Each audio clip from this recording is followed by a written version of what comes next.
The Changeling of the Guard. By V. Drake 77. Tabling the argument. Poster's note. If you see ads on this video, it is from the website. I have not monetized this channel.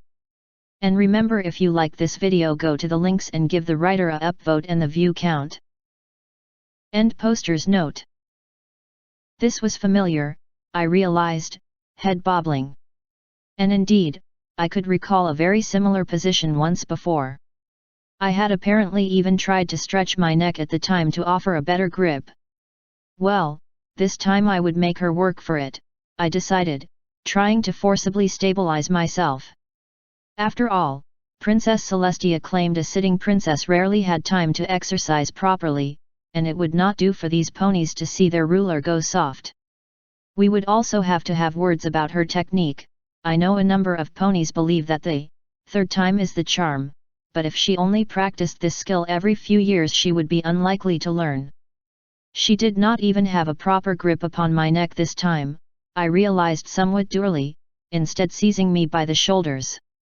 I was also beginning to doubt the supposed common knowledge that a new child was a joyous event, because Princess Cadance bombarded me with all manner of questions and demands. As soon as her tongue unknotted from the back of her throat, I'd very nearly been forced to attempt compressions to resolve that matter, and her next action had been to seize me and provide the aforementioned vigorous shaking.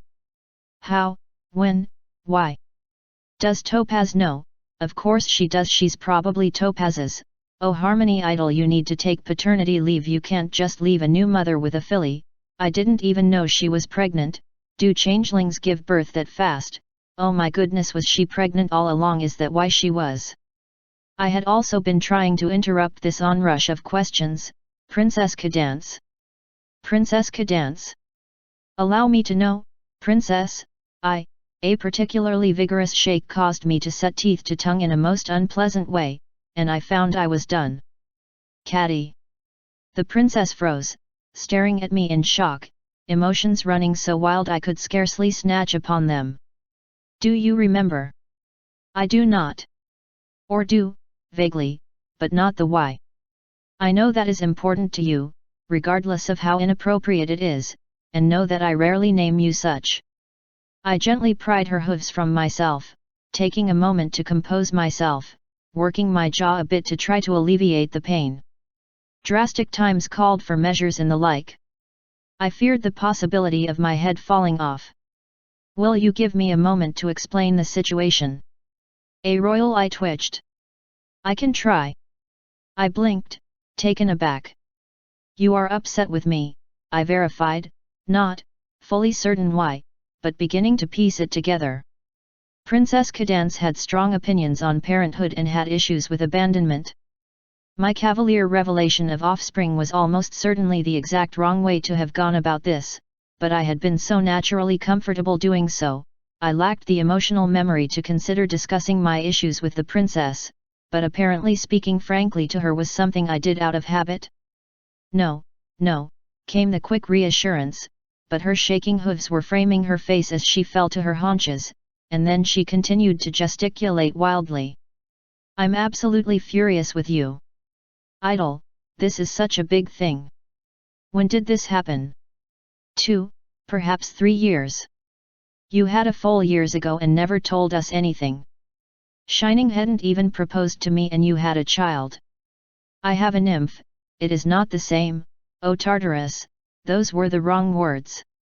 I was forced to use the table the helm had been sitting upon as cover to shield myself from the approaching alicorn, keeping it between us at all costs. Will you please? What do you bucking mean it's not the same? Please, Your Majesty, I am not ready for this to become public. Again, bad phrasing, and I knew it as soon as the words had left my lips. I fear for her safety. Finally, she froze, no longer trying to corner me, though her breath was ragged. All right. I'm calm. I'm good. A short puff of breath. Okay. Explain yourself. I found myself peeking over the tabletop. First and foremost, I must explain that there is a matter of terminology. Her voice could have chiseled through stone if the flare of temper did not liquefy it. Idle. Clearly, I was still in danger, and the door was too far for reasonable escape. It is important. My kind do not have live births, we lay eggs, the eggs hatch into larvae, the larvae molt into nymphs, the nymphs mature into adulthood. At no point in my life was I aware of the existence of this nymph in question prior to meeting her because she is not my spawn. She was brought to me by a nurse who delivered her to my care. This, daughter business is very complicated and not changeling. I am, very new to this. Her eyes narrowed, but she began to nod slowly. So you don't have a baby, or even a very young foal, but she's not much older. Somewhere thereabouts, I agreed, relieved, but not so much as to divest myself of the protection of a sturdy table. My people do not keep track of ages like ponies do. But she is, roughly of the age where she would have been assigned her duties for the hive, I suppose. Her training is incomplete, but I do not think it is by very much. So she's trying to find her cutie mark. She would be about the age where ponies do so, in development if not years. I am not sure if the timetables align. But, yes, let us say so. All right, but why did they bring her to you? I do not think it was me specifically, the nurse intended to leave her with, just any drone capable of feeding her. I do not think this arrangement is what you would call an official one, nor do I truly believe it is one approved by the Queen. We do not typically raise our young individually, it is the duty of dedicated caretakers, but the nymph is, I gave an uncomfortable shrug. Unusual. Every foal is strange, it's kind of the way things are. So what? It is not so common for us. We are, I struggled, annoyed that this was so hard to express. It does not work that way. We all fit where we are needed. And I'd lost her. So.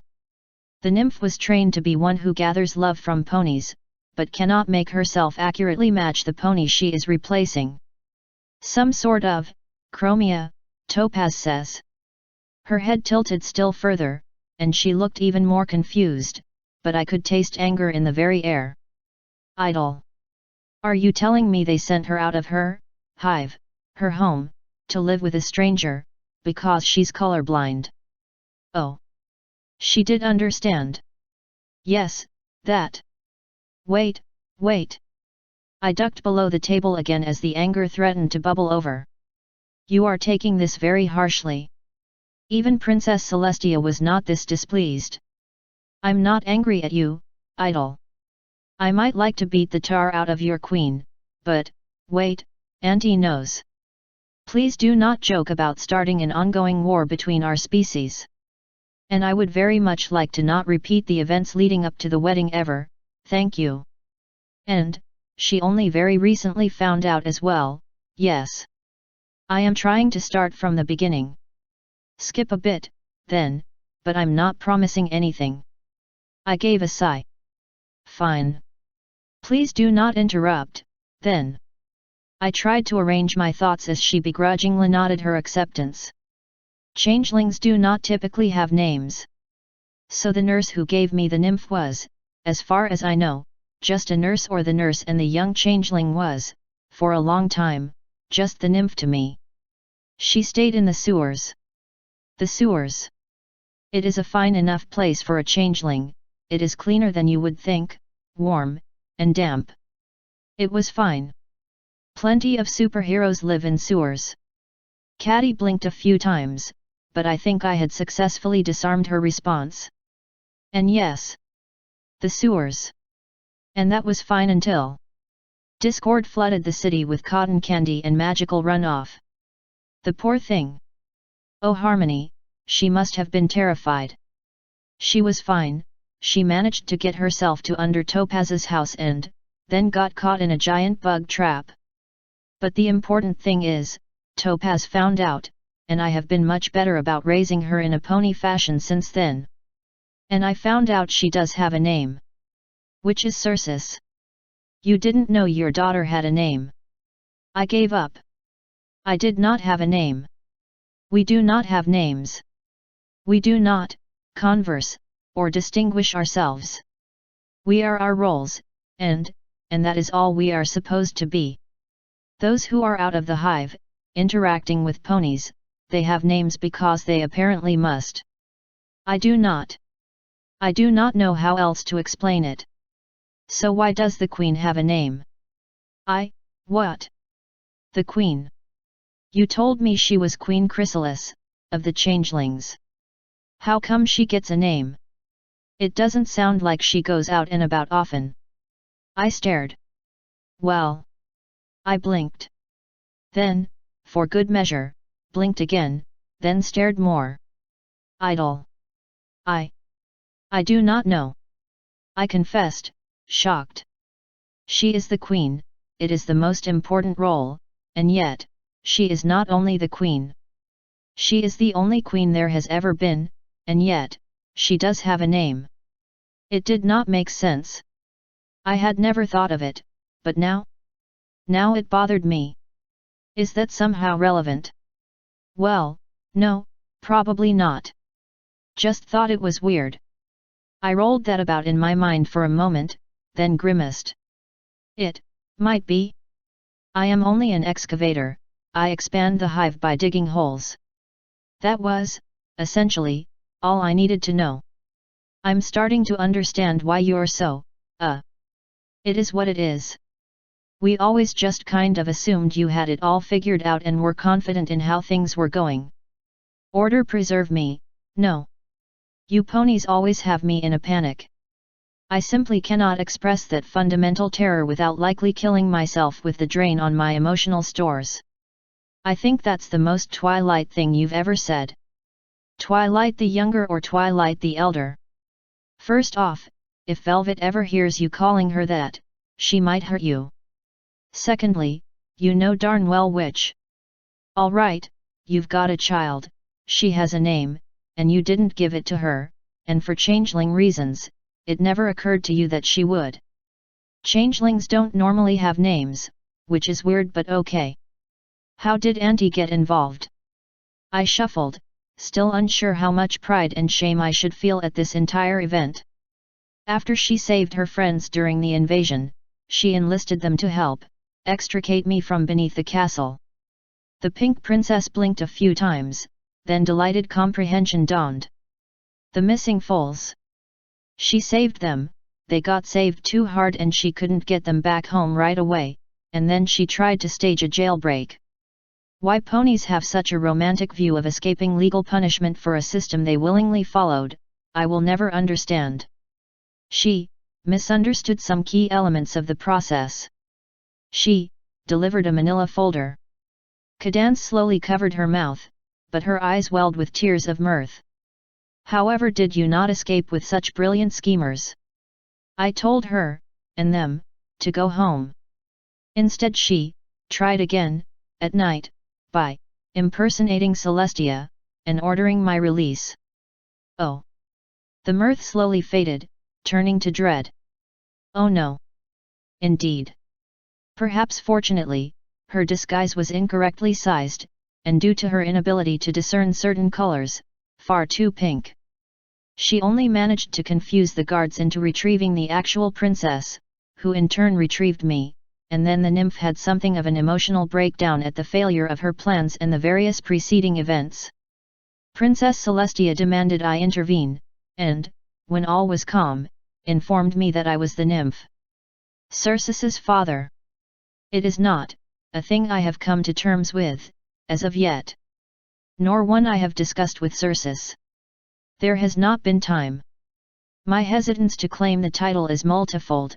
I am not her sire, I have not adopted her legally, and I do not know that she seeks me to act in the role. Topaz is not her mother by the same token, and even if I were to be officially Circe's paternal figure, Topaz would not become the de facto maternal figure because, I hesitated, because, we are not official either? I am not entirely sure what we are doing, officially, and it is very distressing. How am I to explain the situation to the nymph, when I barely comprehend current events myself? I suppose that's fair, but you have friends who can help you, all you have to do is ask. So what happened? Princess Celestia saw a distressed filly who currently looked reasonably like her. I fear if I had not accepted her demand that I recognize claim, she would have made her own. The princess put her head on the table. She would have, and a sudden secret daughter out of nowhere after a changeling invasion? Even she couldn't pull that off. I think had I not stepped up, she would have done so before allowing Circe to remain uncomforted. So Auntie has a new project filly. I'm not sure you can bring her here. When she got attached to Twilight. She does tend to crowd out the competition, however unintentionally. But perhaps that is good for Circe. Cadance looked up from the table, giving me a look filled with old pain. No amount of interested aunt will ever take the place of loving parents, idol. And the fact that you're this troubled makes me think that there's a lot more going on than you want to admit. I am attached to the nymph, yes. And I dread the very idea that I am to be her primary source of example. I am a failed changeling. I have stood against my queen, a thing that no drone should ever do, and I was nearly destroyed for it. How can I do else but shape her in my own flawed image? What parent would want such a thing? No parent would, but she's still her own filly, idol. It sounds like you've been trying to raise her as a proper changeling, and, while I have some qualms with that, and some of the choices you've made. The sewer. Still don't like that, no, accepted the alicorn of love, giving me a stern look. But apart from all that, she tried to get you back when she was having a difficult time. I think it says a lot about what you two have. I am to take care of her, and she is in my charge. She snorted, pursing her lips. Do they? Nurses, I guess, care about the larvae or nymphs or whatever. They tend to them at both stages, and I suppose they must. Our young are ravenous, larvae eat almost as much as an adult, and consume more than twice as much love besides. Nymphs eat slightly less, but until they mature they are still quite resource-intensive. So what's the difference between a nymph and an adult? They've been to the queen. Where she does? I don't know. She examines them. Ensures they're properly trained, I suppose. Cadance chewed on her cheek. Idol, I can't make heads or tails out of your people. I don't know how to deal with a culture that doesn't consider you an adult until your ruler gives her nod. What if Circe never goes back to your hive? Then I will have failed it and her alike. But what if she doesn't want to go back? Then I will have failed it and her alike, I reiterated, expressing my lack of distinction in the two events. What if the hive isn't worth returning to? Your Highness, I cannot express to you how deeply horrifying that concept is to me. To not live with the hive is to die alone. It is, not changeling. And when the Queen offered you the chance to return, you didn't take it. No. I did not. And I do not regret the decision. But, and I could explain no further, because the princess had seized me yet again, this time with an embrace, and I felt some of my troubles ease. I'm still sorry I cost you that, idol. I don't know that I understand, but I think I get a bit of where you're coming from. But whether or not you belong with your hive, you also belong here, with us. And in Canterlot, too. And you can talk to us about it, anytime. So instead of one place I do not belong, there are multiple places where I do? That's not better, and yet somehow, it is. Thank you, Your Highness. Caddy. I received a heartfelt smile for my efforts, and some small glimmer of understanding for how Shining could have approached her in the first place. I suppose now the only thing to do is tell the prince. Her expression froze into something less of a smile. Oh, no, we absolutely cannot tell Shining about this right now. Were we not just discussing that I need to be more forthcoming about all of this? Oh, yeah, absolutely, but Shining is not ready for more changelings yet. Very not ready. Just let me tell him. He's going to need some working on First. Honestly, that sounds like a recipe for disaster, Your Highness. Yeah. But then it'd be my fault, not yours? I can figure this out. Please? I think if it comes from you, right now, it might. I don't know. He's going to take it even worse than I did. We're trying to work through his issues, but a new changeling, one he doesn't know, in the Empire? There's no way it goes well. I'm sorry, Idol, but, please. I had to mull it over. I was not sure I could do this. This was, denying my prince information. It was a denial of who and what I was latching myself onto. But, if you so order it, so it shall be. Cadance muttered something under her breath that did not sound confident, but she let out a slow breath through her teeth. All right. I order you to let me handle this with Shining, because I'm trying to preserve your friendship and my husband's sanity. The last may be impossible. Ponies are crazy. Hey! Deny it. That's not fair, you know I can't. So. Any ideas for how to fix the situation here? An inkling. You're not going to like it. Asterisk. Cadance continued to side-eye me on the balcony as the former Crystal Empire guards stood in formation, all their old Sombra equipment prepared in piles before each of them, each going through and putting their suits together.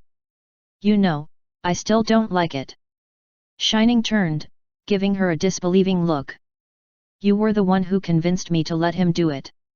I don't like it, Shiny, that's not the same thing as not thinking it could work.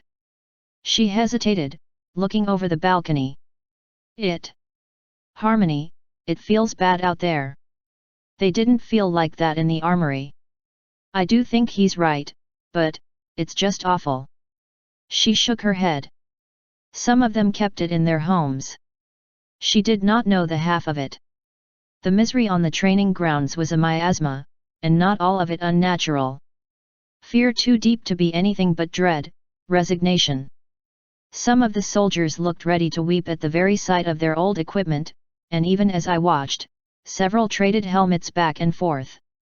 I disliked being proven right, even though Shining and Cadance alike had assured me there was nothing distinctive about the helm's safe size. Every helm seemed to gravitate to a specific pony.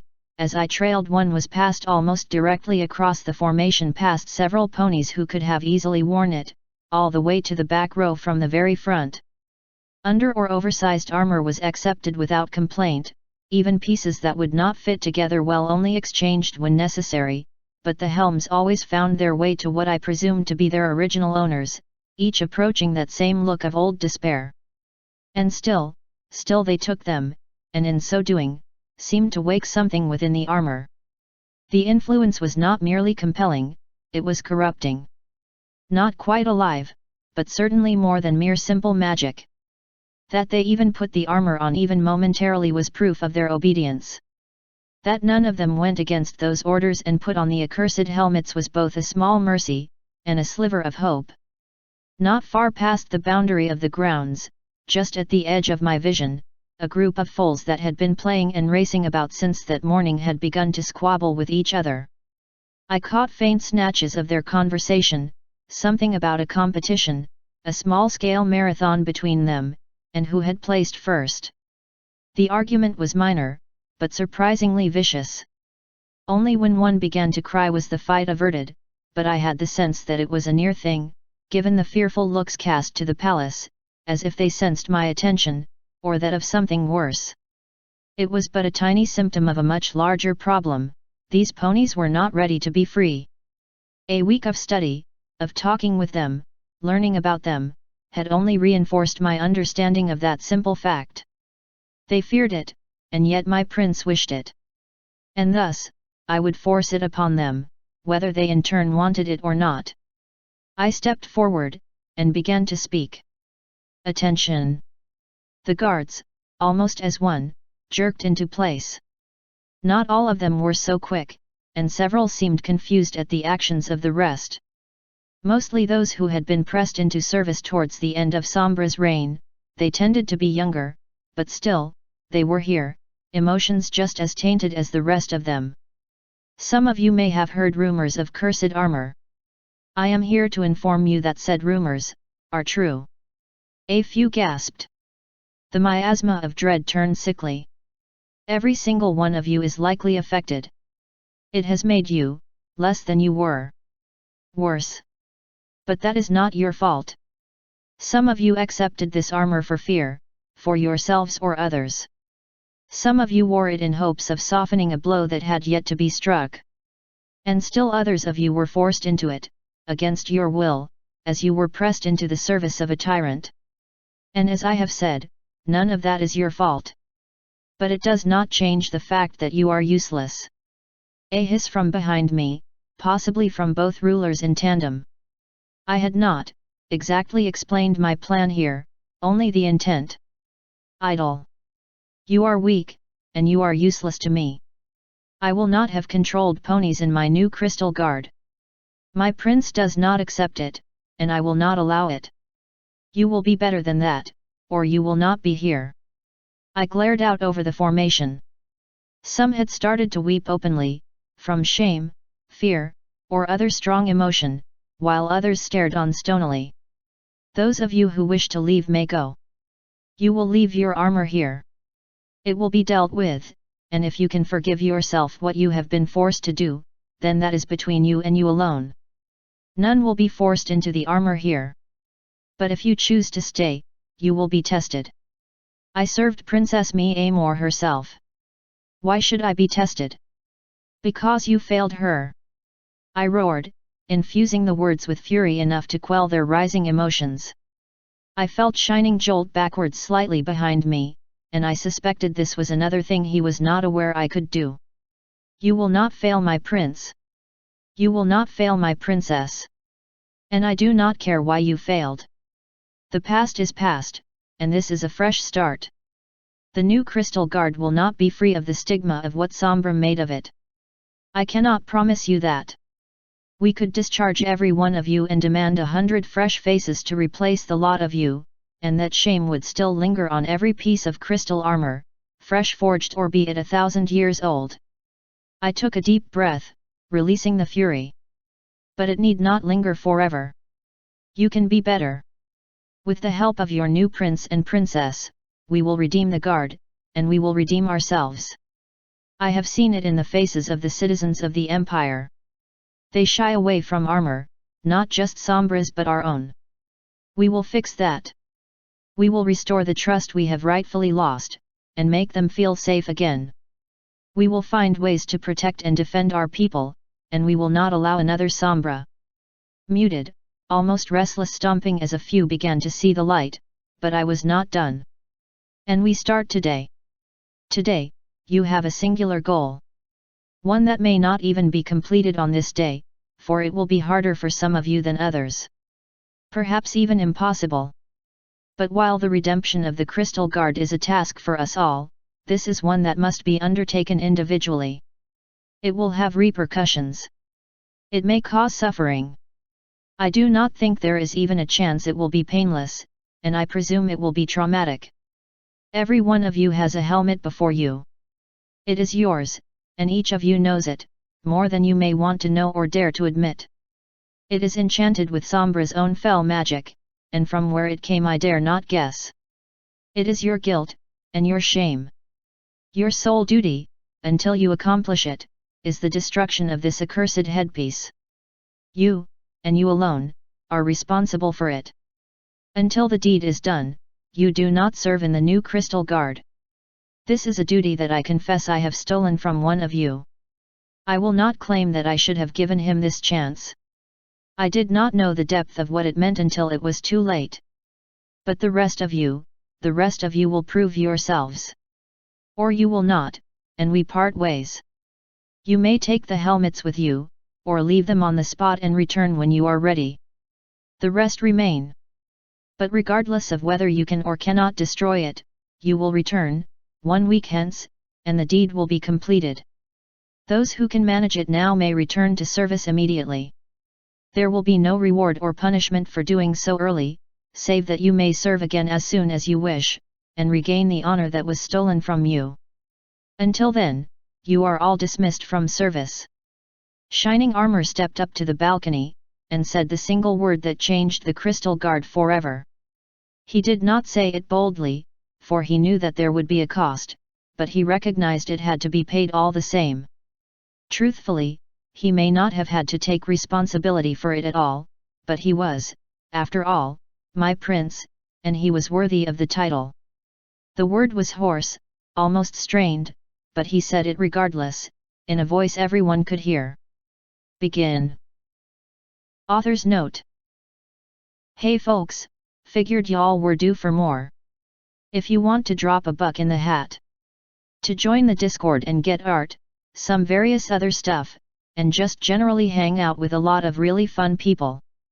As always, comments are an author's food pellets, leave 'em if you've got 'em. Special thanks to Karma Sentinel and BHS for pre-reading. If you like magical girls, give BHS a look, and for some non-canon idol, say hi to Karma. End author's note. End of, tabling the argument.